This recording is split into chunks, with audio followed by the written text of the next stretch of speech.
obviously there's a lot of hotly contested divisions, but last year this was the most hotly contested, even balanced, tough division in the NFL. You want me to go first? But if you want. Yeah. Yeah. Bet. So I got the Rams at the top of the division. Mm-hmm. Again, I remember saying in the last podcast how it would be a test for them for Matt Stafford coming back from a Super Bowl. Mm-hmm. People were saying that he wasn't all that in Detroit, and then he just got a good opportunity, and that's how he made it. But I think he's a great quarterback, and he's gonna prove himself to be at the top of the division. Second, I got the Cardinals. Mm-hmm. They're a great team. Kyler Murray knows how to play. Even though DeAndre Hopkins is going to be out a couple games, he's going to be out the same amount of games as Deshaun Watson. Now that is crazy for performance enhancing drugs. Yeah. That is insane. That like they're even it's not even the same what they did. Exactly. What I mean? Like, one is sexual assault and one is using performance-enhancing drugs. They're giving the same punishment. The same punishment. It seems completely opposite. Yeah. However, though, but he's gonna come back after 6 games, and he's gonna be there. They still got J.J. Watt, or no? Well, yeah, they do. They still got J.J. Watt, great, amazing player, Hall of Fame, if he's healthy, Hall of Famer, if he's healthy, of course. Third, got San Francisco, because obviously Detroit is gonna be at the very bottom. The Seahawks. Oh, my bad. Sorry, not Detroit. Seahawks. Yeah. Seahawks are going to be at the very bottom because they don't have Russell Wilson. He's gone. He went to the Broncos, and they got nothing. However, they do got DK Metcalf, but I don't think it's going to be enough because they got Drew Lock. Exactly. And Geno Smith. But we'll get into that 49ers first. What are your thoughts on the 49ers finishing third? I don't think they're just going to be able to perform better than the Cardinals. Yeah. I remember the Cardinals were on an undefeated run where they like 8-0, 9-0 last season. Maybe even 10-0, I think. They were going off, like they were going crazy. And then they just kind of fell off towards the end. They just kind of fell, exactly. They couldn't sustain it. So I believe they'll be able to sustain it this year. And yeah, those are my predictions. Well, similarly, I got Los Angeles. Obviously, I got Los Angeles Rams finishing first place in this division. I think coming off of the Super Bowl, they've lost Von Miller. Obviously, we talked about that. It was a huge loss. I mean, I think it's a huge pickup for Buffalo. We talked about our AFC predictions in a previous video. But Von Miller going to Buffalo is obviously a huge loss. However, Aaron Donald coming back and not retiring like the rumors said, obviously is a huge deal. Still, one of, if not the greatest defensive player of all time. Anytime you have him on your defensive line, it doesn't matter who you kind of got around him. I'm not worried about the Rams defense, especially defensive line. Jalen Ramsey in the secondary. Regardless of who else is kind of there, I know that they got enough. They're going to be chilling. Then you look at the offense, Matt Stafford coming back. Odell Beckham, when he comes healthy, I think is going to be re-signing.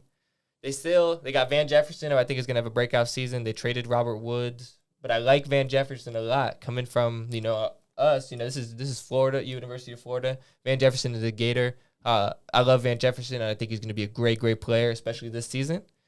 And I think the Rams, ultimately, they got the weapons, and they're going to end up getting around 12 and 13 wins. Similarly to last season, they're going to make a deep playoff run again.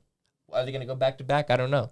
It's going to be tough, but I think they're going to make a deep playoff run again, and I have a lot of faith in Matt Stafford.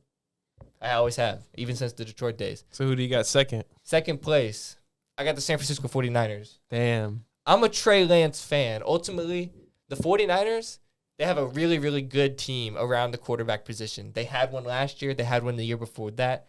The 49ers have needed to figure out the quarterback position fully because Jimmy Garoppolo, he's been good, but not great. He's not quite been a Super Bowl winning quarterback. He'll get you to the Super Bowl, but he's not going to win it. That's what he's proven so far. Can Trey Lance take him over the hump? Can he just be good enough? Because that defense is staggering. Fred Warner, Nick Bosa, they're going to get the job done. It's a nasty defense. Deebo Samuel has just re-signed. Ultimately, it's just going to come down to can Trey Lance perform. But I have a lot of faith in Kyle Shanahan. He runs the offense better than anybody. Obviously, he lost Mike McDaniel, but I don't think that's going to make a big, big difference. If anything, I just think that Kyle Shanahan's coaching tree is going to be really, really good because Kyle Shanahan is going to continue to be Kyle Shanahan, and Mike McDaniel is going to do his thing in Miami, like we're going to talk about in a little bit.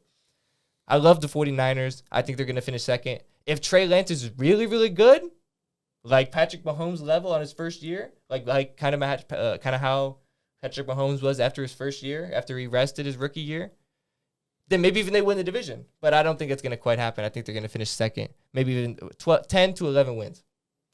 Third place, the Cardinals. I think it's kind of unfortunate, the DeAndre Hopkins suspension. Like we kind of mentioned, 6 games is it's just odd now, given that Deshaun Watson got 6, and now, DeAndre Hopkins got 6 for, but that's neither here nor there.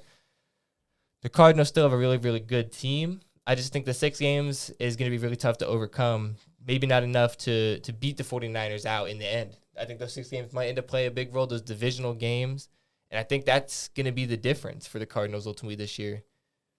DeAndre Hopkins, when healthy and when everything is going right for him, is a top 2 wide receiver in the NFL. That's just what it is. I still think they got a good receiving core. They do. But you can have a great receiving core, which it's hard to just replace the number 2 receiver in the NFL. He's one of the best, if not the best. Like, he's proven it time and time again. So when he comes back, the Cardinals are going to be a threat, but it's just, can they be 3-3 without DeAndre Hopkins? Can they be 3-3? Can they be 2-4? But if they're 1-5 and they're struggling without D-Hop, it's not going to work. It's not going to work. They ain't going to have enough time. But can they be decent? 4-2, 3-3, 2-4? But they might have a chance. 3-3, I think they definitely got a chance. Anyway, last place is the Seahawks. We talked about it. Geno Smith and Drew Lock is not good options. I don't have a lot of faith in them. So we both can agree that Los Angeles Rams finishing first and Seattle Seahawks finishing last. Yeah, and then ultimately it's just the 49ers and Cardinals kind of flipped around, and I think it's going to be tight. Ultimately, like I said, it's going to come down to can the Cardinals perform without DeAndre Hopkins when he's suspended. Facts. Because I think the 49ers, they're going to get 11 wins. But so can the Cardinals get that? Thank y'all for checking out this clip of the Shooter Straight podcast. Please like and subscribe and check out our social medias in the description box below. Click the logo to watch more clips and check out previous episodes.